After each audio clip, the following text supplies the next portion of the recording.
having a life scholarship and being able to afford to go to college made me feel inspired to go. When I got a life scholarship, it was such a relief. I knew that I wanted to have an impact. Having a life scholarship through the SC Education Lottery was huge. It gave me the opportunity to make that impact right here at home. The South Carolina Education Lottery. A better you, a better us, a better South Carolina. Visit sceducationlottery.com/betteryou.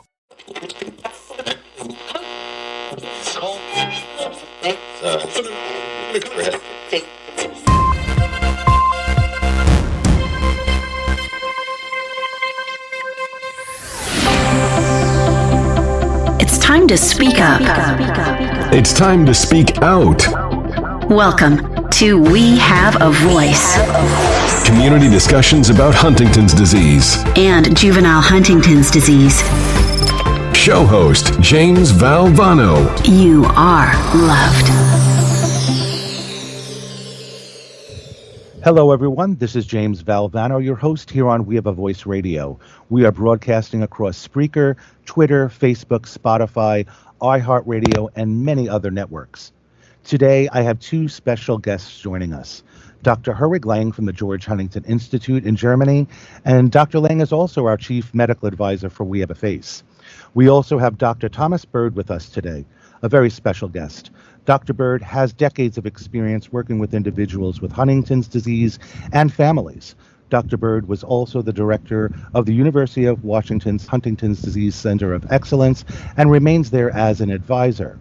Dr. Bird has over 35 years of experience working at the University of Washington Neurology and Medical Genetics faculties.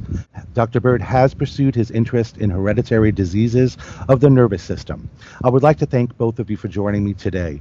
How are you, Dr. Lang, and welcome to the show? Fine, we had a nice day, and we're all set to go on the radio show. Wonderful. And Dr. Bird, thank you so much for joining us today, and how are you? I am fine. It's my pleasure to join you. Thank you. Well, I want to let the listeners know what topics that we will be discussing today. What is a center of excellence? How does a facility become a center of excellence? Should doctors diagnose Huntington's patients earlier so that a treatment plan can be put in place? And how can environmental factors help Huntington's patients regarding the onset of symptoms? And lastly, I've been in touch with Louise Vetter, CEO and president of the Huntington's Disease Society of America, obviously the HDSA, regarding harnessing telemedicine for centers of excellence to see their patients during COVID-19. So there is great news, and I will discuss more of that later in the show. So let's begin. Dr. Bird, once again, thanks for joining us today. And I'd like you to begin today by telling our listeners a little bit more about yourself and how you came to work with patients and families with Huntington's disease. Thanks for that introduction. I'd happy to do that. It's a topic that is near and dear to my heart, as it is, I'm sure, to all your listeners. So I am a neurologist. And I'm a neurologist who has had special training in a subspecialty of medicine called medical genetics. And what happened to me, just to give you a little background, is that when I was training to become a neurologist, it was at the University of Washington in Seattle. And I saw a couple of patients during that training who had Huntington's disease. And they were the first patients I'd ever seen with that diagnosis. And I found them quite interesting and different from any of the other neurological cases that I was seeing. And that was just a transient exposure to Huntington's disease, but I didn't forget it. And I completed my 3 years of neurology residency at the University of Washington. And I had come across a very important clinic at our university called the Medical Genetics Clinic, run by a world famous medical geneticist named Dr. Arno Moltulski. And I was fascinated by genetic diseases of the nervous system as I rotated through that clinic. So when I finished my residency, I applied to become a fellow in medical genetics with Dr. Moltulski and his group. I was accepted and I did that. So I spent 2 years specifically seeing and studying genetic diseases of the nervous system. It happened, so that was in the 1970s. And in the 1970s, people didn't think very much about adults with hereditary diseases. Genetics was focused on pediatrics and severe, usually autosomal recessive diseases of childhood.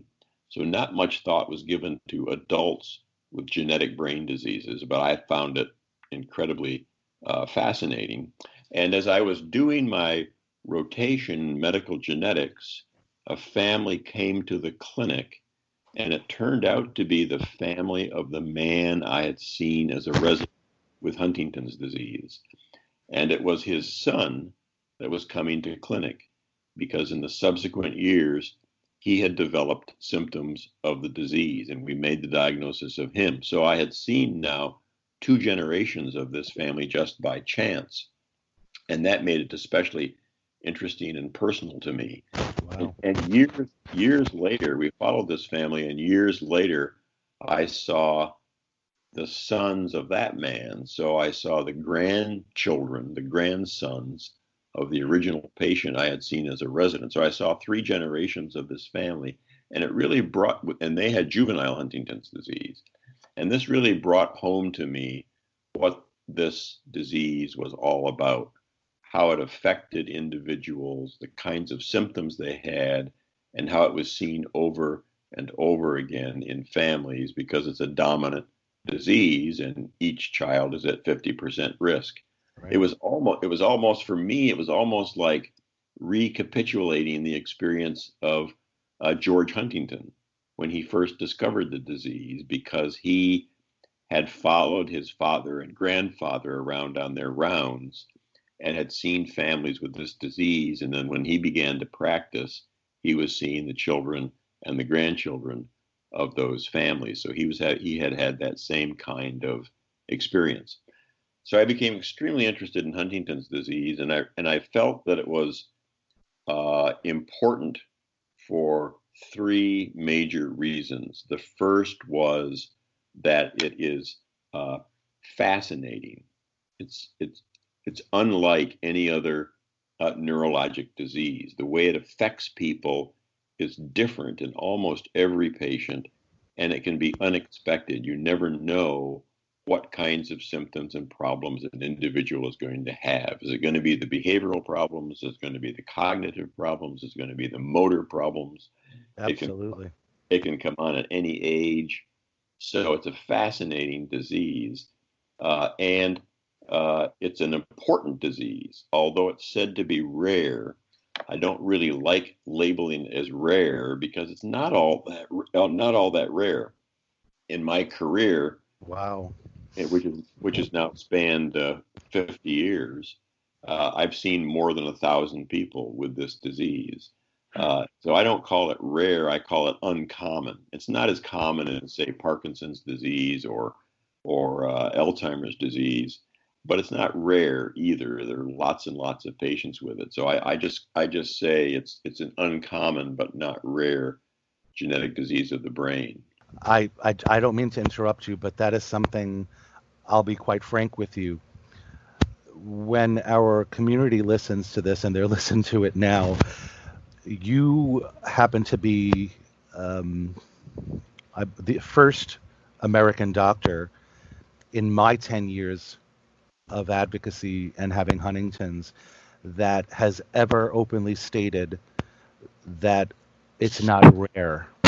I have been saying for a very long time that we're not rare, we're rarely known.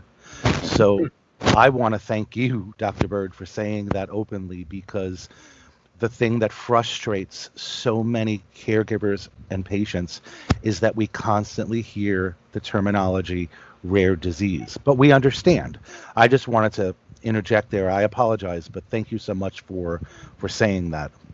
Well, you're right, and it's an important point because it's classified frequently as a rare disease, and when doctors are trained in medical school, they're generally told it's a rare disease. And so they don't pay much attention to it. They don't expect to see it. And then they're quite surprised when a family turns up in their practice. But it's all over. There's not a city in our state of Washington, for example, that doesn't have a family with Huntington's disease. So it's just not all that rare. Yes, it's very true, Dr. Bird. We have vastly underestimated the frequency. The Britons had to double their numbers.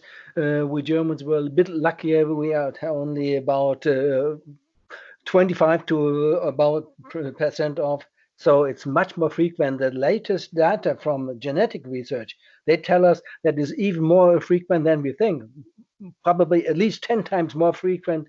And all these cases that we were taught as senile chorea, 80% of them were HD with late onset. So you have a very important point there. That is a frequent disease, not a rare disease. Right. And you make an important point, Dr. Lang, and that is that the genetic testing has changed our view of this disease. And it's changed it in several ways. One is it's changed our recognition of what ages this disease can be seen. And as you point out, it's particularly changed our view of older people. Definitely. And it definitely can have its onset in older age, and that wasn't recognized. And because of that, as you have said, it's now more frequently seen because the testing gets done, and what used to be called bizarre behavior or antisocial behavior or movements that couldn't be better understood or senile chorea or a little dystonia, the testing gets done and it turns out to be Huntington's disease. So it's added to the list of people who actually have the disease. The other thing that's happening in the United States, I'd be interested to know if this is happening in Germany, is that because that diagnosis is being made, it's more apt to be added to a death certificate when someone dies. And a lot of epidemiologic studies on the frequency and prevalence of diseases in our country is based on death certificates. If a disease shows up on a death certificate, it counts as you're having had that disease in the community. And I think Huntington's is showing up now more often on death certificates, and that's going to change the numbers as well. Does that happen in Germany? Well, it has changed since the advent of the genetic testing. Yes, definitely. Yeah. May I interject again? The one thing I love about the We Have a Voice show is that we go on so many tangents, and so many of them are so important. Now, I cannot stress to either one of you how important what you just said is. We speak weekly on our virtual support groups with patients and caregivers, and we've been telling our caregivers, the loved ones, how dire and how important it is to make sure when, God forbid, your loved one passes away, to make sure, because you can state that it was due to Huntington's. They could put whatever else they wish. So for an example, when my father passed away and my brother passed away, oh, you bet your bottom dollar, I made sure that they made it clear that it was due to Huntington's and et cetera, et cetera. This is something that we've been speaking about in our private groups, and now we are having two of the greatest doctors discuss this topic. So it's so important to bring this up within your family. I apologize once again for that interruption, but you're hitting on points that truly need to be discussed. And I can tell you from what you've just said, for example, if someone with Huntington's dies of a heart attack, or they die of cancer, or they die of pneumonia, that cause of death, heart attack, cancer, or pneumonia, is what gets put on the death certificate. But there is always space on the death certificate for other associated or relevant diseases, and that's where you can put in Huntington's, even if they died, the actual cause of death was something else. So that can always be added to the certificate. Which is basically what happens, because my father struggled with Huntington's and 5 different cancers. So, when we talk about the death itself, correct me if I'm wrong, 99.9% will be based on heart failure. It will be based on pneumonia. It will be based on something that, let's face it, one of the reasons why so many have not been reported is due to the fact that it doesn't specifically say Huntington's on there. We need to be more diligent as patients and caregivers to make sure that it's not just, oh, we need to put it on the death certificate, but it's correlated in that way so that it's, I hate to say this, but it's also about the statistics that we need to show. Right. So James, let me mention two things to sort of bring us up to date. First thing I'd like to mention is that when I realized that this was not a rare disease and that I was seeing hundreds and hundreds of patients with it, and they were so fascinating, I noticed that there really wasn't a book for the general public about this disease, and that most persons in the general public were not familiar with it. And because it was so important and so interesting, I decided to write such a book. And Wonderful idea. And a wonderful book. I did it. It was published last year. If I may put in a little plug. Please do. The title of the book is Can You Help Me? And it's published by Oxford University Press. And it's available through Amazon. It's available through Kindle. It's easy to order and get a hold of. And it's for the general public, but I think it's also helpful to families with Huntington's because it shows the bigger world of Huntington's disease. And people often in their families don't realize the amazing manifestations and variety that this disease can cause. And so I think it's helpful for families as well. Yes, Fabulous. and definitely is a very important guide for those working in the Center of Excellence, because what you wrote there, it covers the full spectrum from juveniles with behavioral to late onset to the problems with the law and finding them in jail and getting them out. That is so important that all centers know about these issues, and you describe them so lively and so strikingly that everybody can understand what HD Huntington's disease is all about.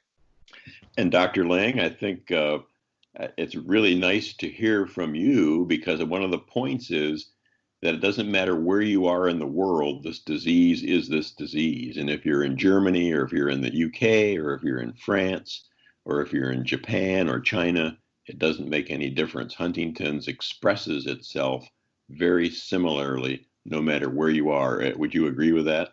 Yes. And I loved one term you used, that is a canary in the mine, because societies can be judged how well they take care of Huntington's disease. We did awful in the Third Reich. They were killed like Jews, like political opponents. They were sent to death hospitals. Awful. And things are pretty down the standards still. So many doctors told families not to procreate and stuff like that. And why send them to rehab? It's getting worse anyway. So this society aspect, and you point to that very different and very strikingly. And I love that book because you mentioned these issues as well.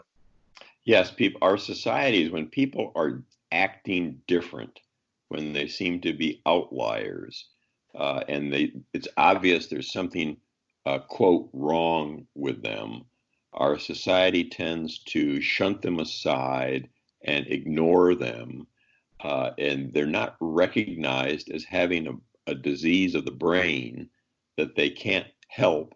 It's not their fault. And they need assistance, and they need support, and they need resources. And societies tend to ignore and push aside people like that, and they don't get good care. They don't get resources. They're left out of the community picture, and it's not just Huntington's disease. It's people with all kinds of brain diseases, particularly psychiatric ones: schizophrenia, manic depressive illness, bipolar disease, that kind of thing. And right, I say that Huntington's is sort of the canary in the mine. it's telling us that there's this very important population that needs to be recognized and needs more resources and more care. Absolutely.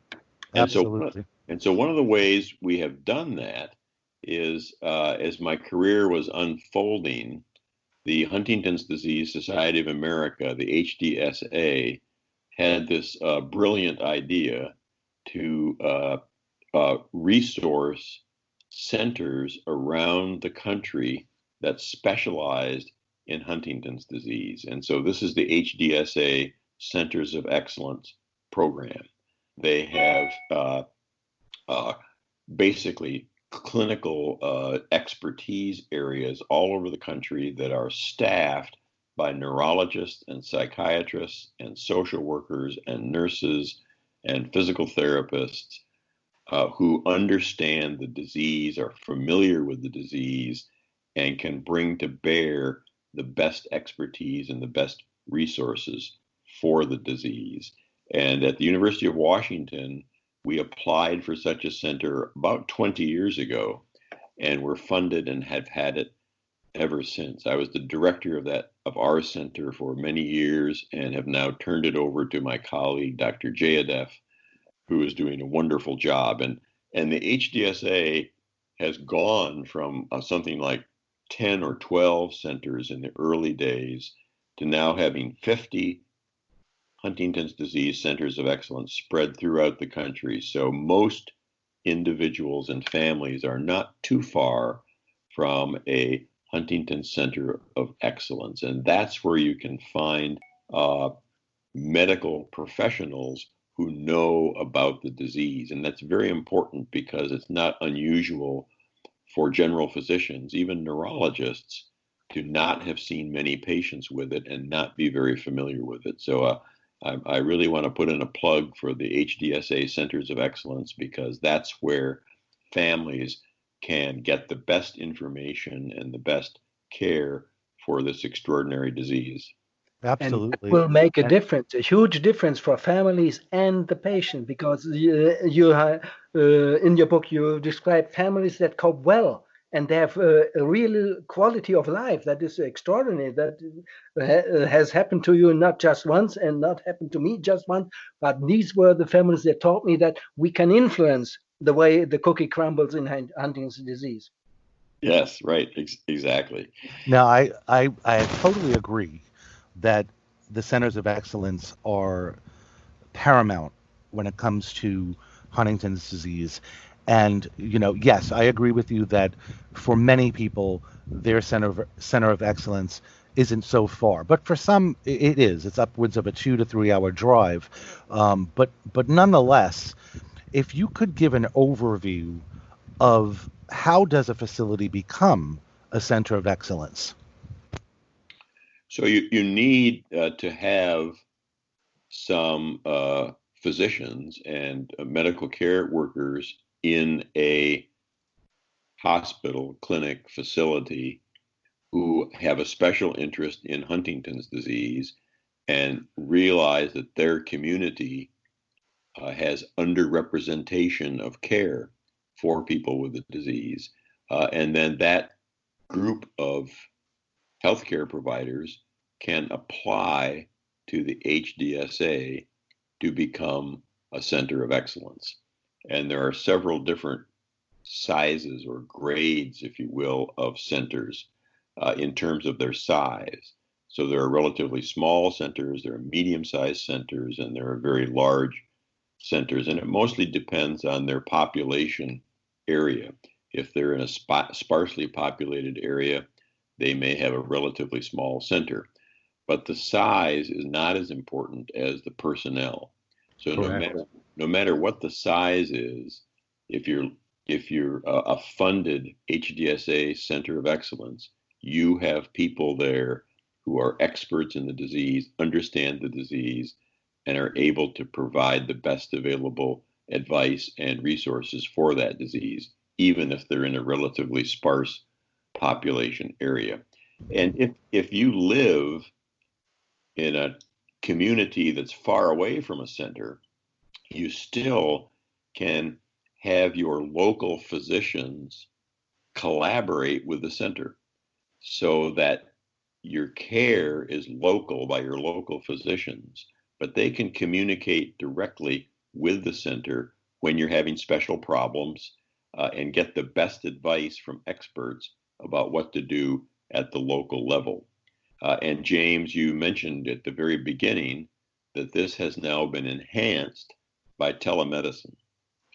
So all the centers of excellence now have telemedicine available, or it will soon come online. It's interesting that's one of the good news fallouts from this whole COVID-19 business. Absolutely. We have so many conversations each day with people saying, oh God, I need medication refills, I need this, I need that, not necessarily need to see the center of excellence in person, but I need certain services that could indeed be delivered through a telemedicine approach. Louise Vedder responded quickly to me regarding that, and she is adamant that all of them are either going to, or they will be rolling it out very soon. So that is a very positive thing. Right. And it's happened. It's actually happened from all this social distancing that has become necessary with the COVID-19. Hospitals and clinics all over the country suddenly realized that people are not supposed to leave their homes if they can help it. And so the best way to communicate with them is to use telemedicine. So hospitals and clinics have been scrambling to bring that online, and I think they've been pretty successful. Right. Well, I have another question, and I would like for you, Dr. Bird, to answer first, and then Dr. Lang, you can follow up. Mm-hmm. From a patient's point of view, and also a caregiver's point of view, for many years now, chorea was indeed the targeted diagnostic criteria for a diagnosis. We used to hear that depression, anxiety, insomnia, and all the other attributes that come with Huntington's were just the softer symptoms of HD. However, I've noticed, and there's been much change over time. Now, in your opinion, Dr. Bird, and then follow up, Dr. Lang, should doctors diagnose Huntington's patients earlier so that a treatment plan can be put in place? I know it's not a black and white question, but to the best of your circumstances, if you could please answer that. Well, in terms of diagnosis, it's very interesting, the approach to genetic diseases nowadays. There really are two kinds of diagnoses in these genetic diseases. And one is the diagnosis, do I carry the mutation in DNA that eventually causes this disease? So that's the diagnosis of your DNA genetic test, whether or not you have inherited the mutation that causes the disease.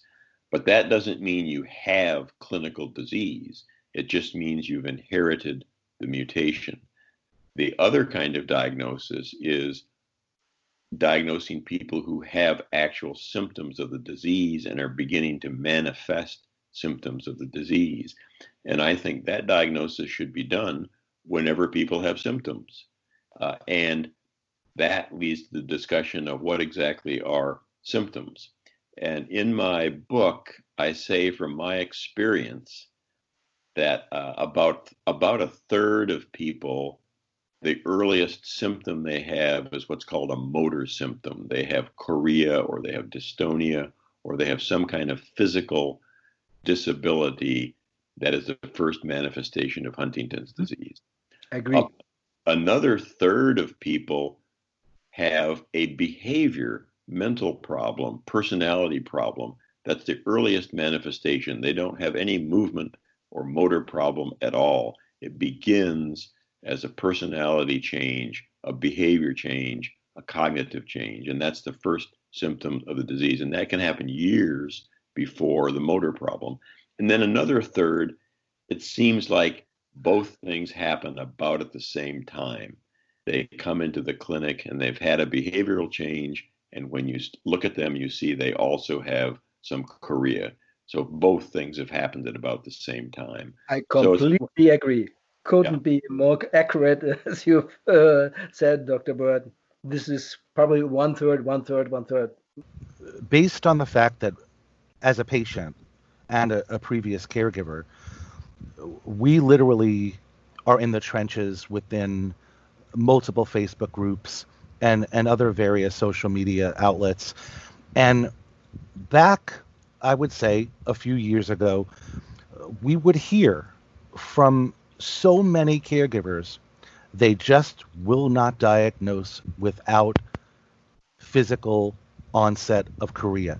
But the patient is depressed, anxious, can't work. They cannot be in a room with people for long periods of time.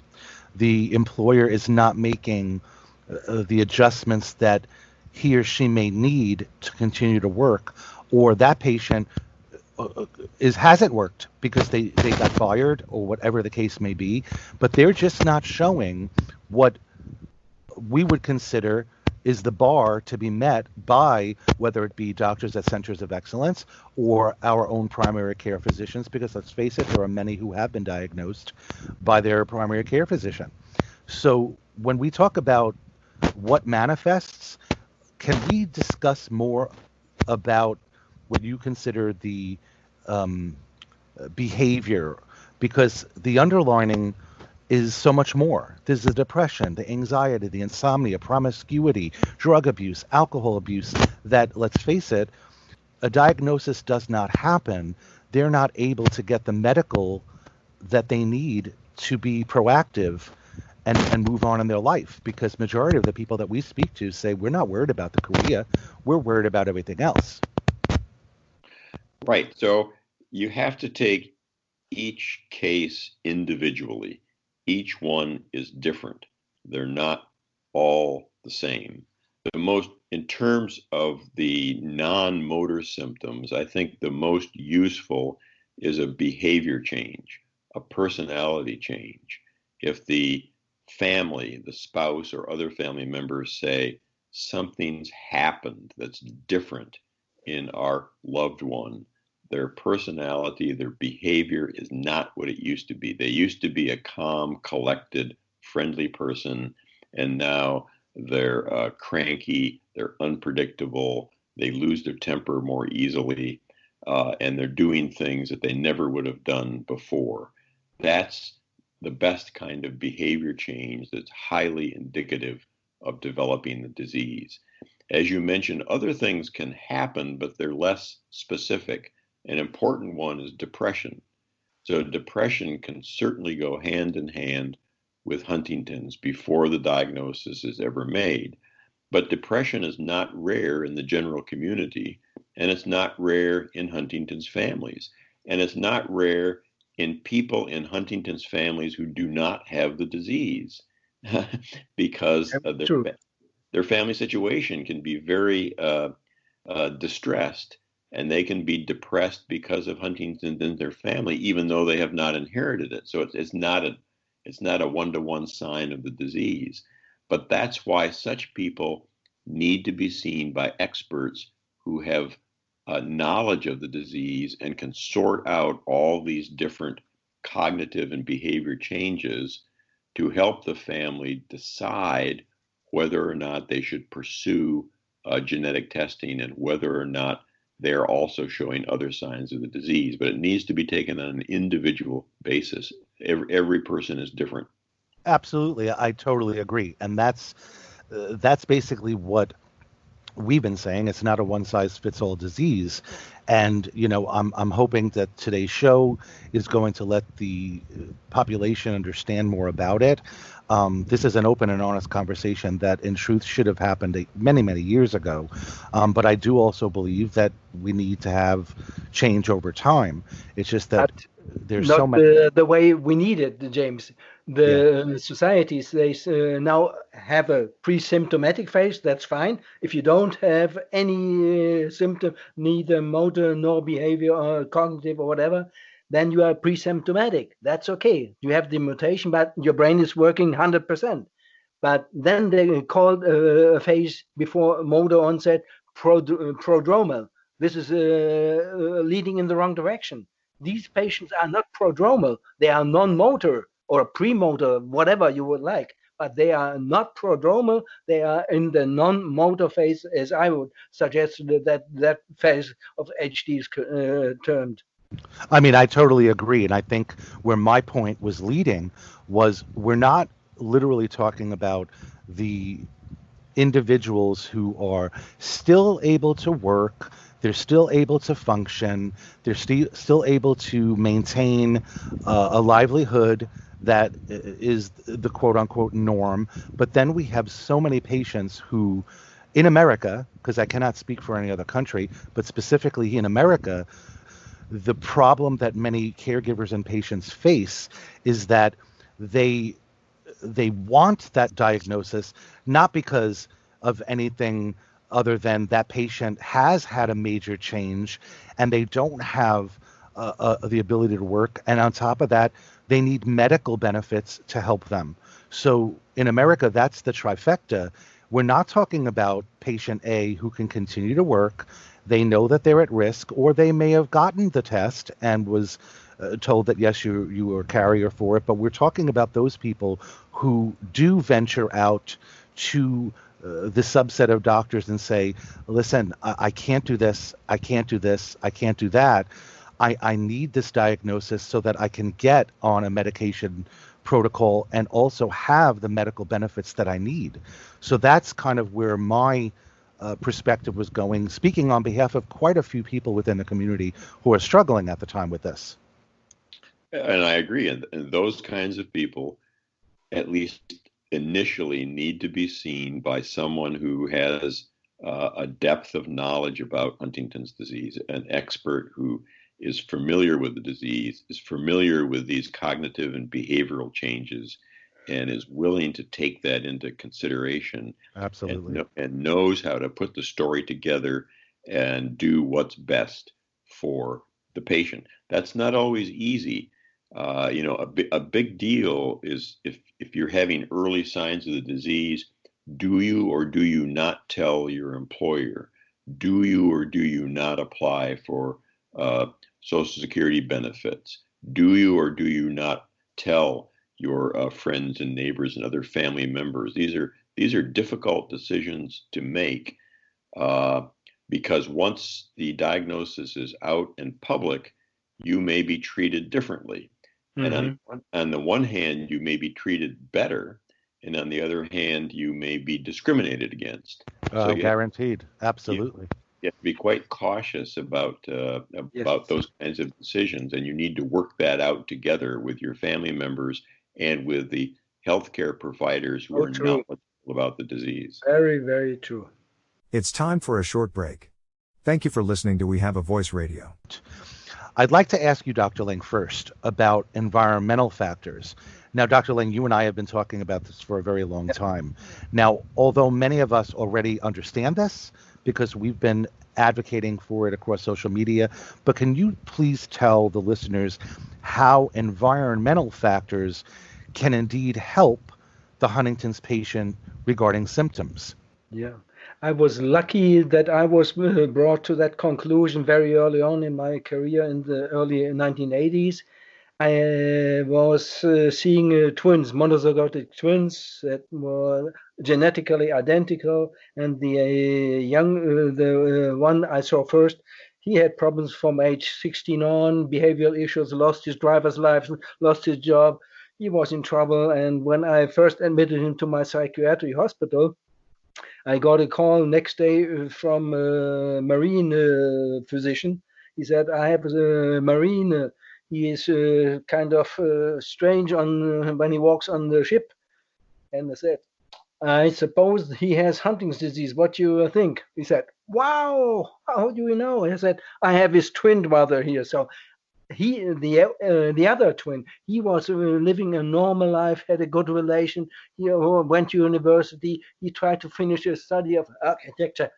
By the end of that study, he felt problems in fine motor behavior and in the cognitive charge of the study. So he quit and went back to the army to serve in the Marine. And later in my career, I saw twin brothers, not twins, but they were 9 years apart in age. And they have the same CRG now. And what happened? The elder, they both lost their mother that was carrying the gene before she showed signs to cancer. And it happened that the father remarried, and that was a stepmother in the worst sense. So the older of the two had to endure that struggle for life only for 2 years. Then he left the family, and the other had to stick into that for 9 more years.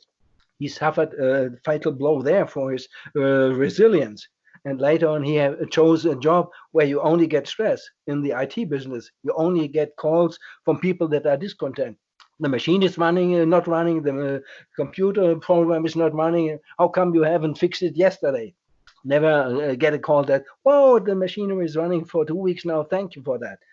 That doesn't happen. So he's always in stress. He must do things on a very strict time scale, and the other one is still working, flying a small plane, enjoying life. So that taught me again that life circumstances are vital, and we are imprinted in childhood how resilient we are in life and stressing agents. So the younger one, he was hit by the disease now 15 years ago, and so we have almost 25 years difference in age of onset in these two. The elder one probably will never show motor symptoms or cognitive symptoms at all. Wow. Yeah, that is definitely food for thought. And your take on it, Dr. Bird? So yeah, we get asked this question a lot about what in the environment could be influencing the disease. It's very difficult to pick and choose and sort that out.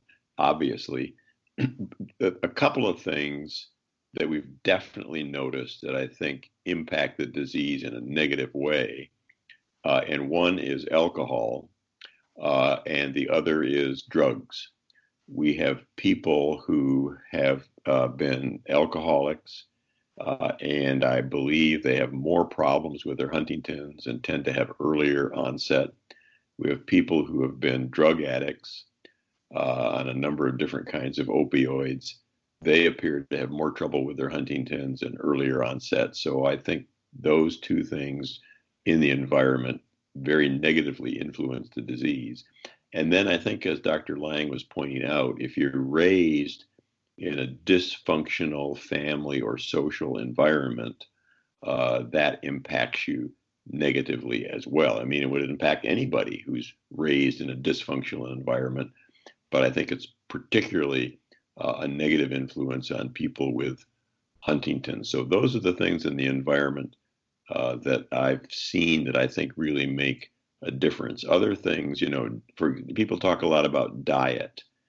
I think you need to have a healthy diet, but I don't think there's any one specific thing in the diet that makes a difference, positive or negative, other than alcohol. So have a healthy diet, but vitamin supplements and organic versus not, and so forth. There's no evidence that really makes a difference. Now, moving on to another person who is an amazing human being. I love her to death. Dr. Jan Nolte of UC Davis, California. She's an outstanding scientist and a dear friend of all of us in the Huntington's and juvenile Huntington's community. And she is literally in the trenches with us since I've met her. Now, she taught us something a few years ago, and it was amazing. BDNF, brain-derived neurotrophic factors. Now, for our listeners who are not familiar with what BDNF is, what I'd like for each of you to do is talk about that and tell us how BDNF can provide advantages for patients.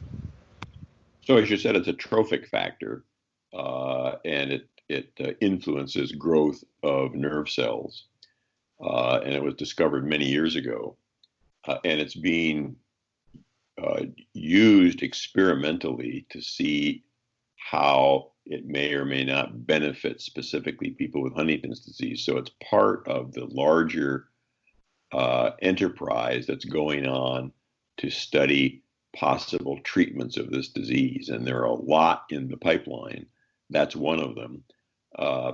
It's going to take time and careful analysis before we know what makes a difference. But because there are a lot of treatment trials now in the pipeline, I think in the next 2 to 3 years, we're going to know a lot more about potential treatments for this disease, and BDF is one of many. Yes, and we know from experiments and from stress research that a well-functioning brain sends from the cortex to the basal ganglia BDNF to keep the nerve cells well in function and to see that they have a good function and repair mechanism so that they can do their job the whole lifetime. And this is something where the environment comes in. When you have your brain in the perfect mode, that you are relaxed, not stressed, and feeling happy, then the BDNF level will be optimal, and the activity in the basal ganglia will survive much longer than when you live under constant stress and have a BDNF deficiency because you are either overstressed or not really working hard enough. So under stress is not helpful either. So in the middle of the road for exercising or living your life, that is the optimum for every brain, and especially if it's vulnerable, like in Huntington's disease, because the metabolism is not as stable as it used to be.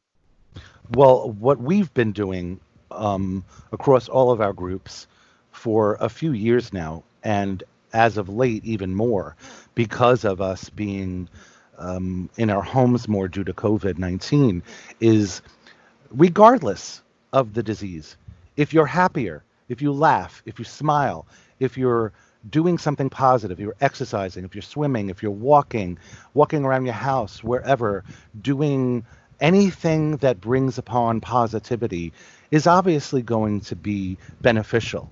So we have always harnessed and been a proponent of BDNF because majority of our patients and caregivers, and both of you know, it's a stressful life as it is. And then when you compound that with what we're going through with COVID-19, it makes it even more stressful. So we've been, monitoring patients and talking to them. Try to be active, get in the sun for a little bit, do some puzzles, draw, color, listen to music, dance. Pick something that's going to make you feel better and positive. Obviously, with a healthy diet, with supplements and things of that nature, what can it hurt? It could only help. So we've been seeing so many patients go from a depression into now we're supporting more, we're working together more, we're having more video chats, and people are feeling better, they're doing better, so that's why I wanted to bring up the BDNF factor. So, Joe James, I have a chapter in my book on that exact topic. The title of the chapter is Enjoy the Moment. Absolutely. And I discuss in there a patient with Huntington's who took up dancing. I discuss a patient with Huntington's who took up bowling. I discuss a patient with Huntington's who loved to play softball. And so that's the exact point that you're making is just because you have the diagnosis of this disease doesn't mean that you can't do enjoyable things. And people should. Message in your book that you can do a lot and you can do the right things that will increase your quality of life instantly and will give you a better prognosis. Right now, there are Huntington's and juvenile Huntington's patients who are not ambulatory. They're unable to do a lot of what they used to do. And I want to bring up Erin Wade, which is Cindy Moore's daughter who has juvenile Huntington's disease. Cindy is the president of We Have a Face Canada. And I have witnessed firsthand by spending quality time up there, whether it was doing a walk or filming, that Erin is living a longer and healthier life because her family, especially the caregivers, family members, and number one, Cindy, they work inclusivity. Erin is not laying in the bed every day. She's out on the couch. She's watching her horror movies. That's one thing she and I have that we both enjoy. And she is with the family all the time. They treat her no differently. And even though she's non-ambulatory, she can still laugh and she can still have fun, and they include her in everything. So for those who are listening who have a loved one who is in the advanced stages, whether it be JHD or HD, inclusivity matters. Yes. On that point, I have to say I have a chapter in my book on juvenile Huntington's disease, and people who have read the book have told me that that's one of the most moving chapters in the book. Amen. It's about a little girl who developed signs of the disease when she was about 7 or 8 years old, and her teacher in elementary school found out about the diagnosis, and rather than let the children reject her and ignore her, they brought her into the center of the school community, and they gathered around her and supported her and talked about her problems and really were very inclusive in her school community. And she loved it. She had a wonderful time. The children got a lot of positive feedback for doing this. And the teacher was really remarkable. And it's an example of how a small community surrounding a person with Huntington's, especially juvenile Huntington's, can make a huge positive difference in their life. Absolutely. And I've seen it firsthand. Absolutely. And it's not always easy, and not everyone is in a circumstance that they can. But there are very small things that can be done to provide beneficial environmental factors and inclusivity. And that's regardless of the disease itself. You know, everyone needs to be included regardless of the disability or the disease. So that's one of the major points, especially what we're experiencing right now, being closed off from family, friends, and activities that we're used to doing, that try to do as much as you can in the house. I would assume both of you would agree with me as well. Yeah, absolutely. Yeah. And I have to agree with Dr. Bird. That story of that young girl that was so supported by school kids, wonderful, just a wonderful story, and that should be mandatory for every center of excellence to read that, what we can do, and even with juvenile HD kids, if the diagnosis is there at time, and if everybody around them is informed well enough that there's so much to do, and that is so effective. Yeah, and I will definitely put your book out on social media, because I'm going to get mine today. And I just want to thank both of you so much for your time. This has been an incredible show. It means a lot to me, and I know it's going to mean a lot to our patients and caregivers on a global scale. So I want to thank you again, Dr. Bird, for joining us. I want to have you back on the show if you'd be okay with that in the future. It was a great conversation, and I enjoy talking about this topic. Wonderful. And Dr. Lang, thank you for always being there with us as our senior medical advisor.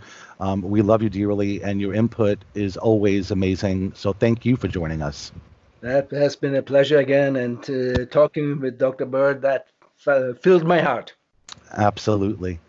Well, it is time to wrap up the show today. So if you are listening to the show and you have any questions about your Center of Excellence, I did a video on Facebook. If you haven't seen it, it shows you exactly how to navigate so you can get to the Center of Excellence in your area.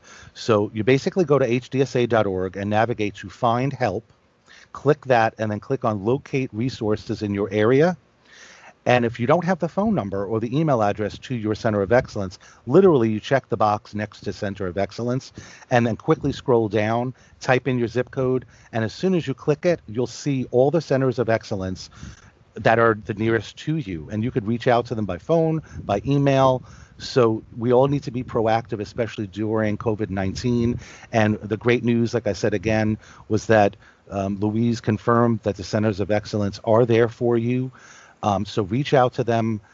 I know that they are busy, but we have to make sure that we're being proactive. So thanks again for joining me, Dr. Lang and Dr. Bird. And if Thank you for the show. I really appreciate it.